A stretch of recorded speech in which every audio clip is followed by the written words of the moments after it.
We briefly showed you some of the components in the toolbox by dragging over a button. Now let's take a look at it a little more closely.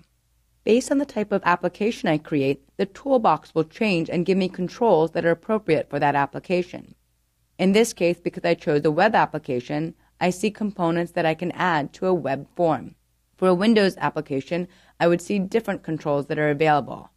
Visual Studio is smart enough to understand what controls are applicable to the different project type that I choose to use. I can collapse the tabs that are available in my toolbox and focus specifically on a subset of controls. For example, in the Data tab, I can strictly work with data source controls or data list controls to view this data. Likewise, I can have the same type of categorization for navigation, and I can look at a tree view or a sitemap path of the different elements in my web page. We also have a tab for the Ajax extensions.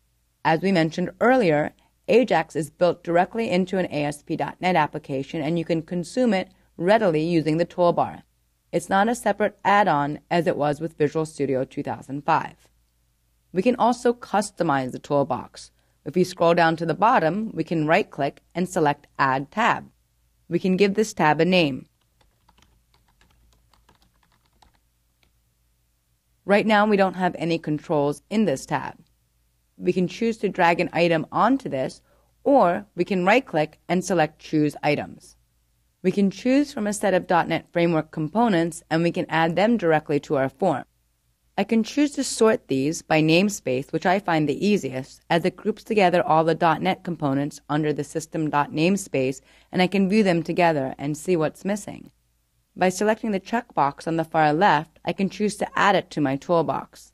I can also work with COM components and choose to add these, as there is interoperability between a .NET container and a COM component.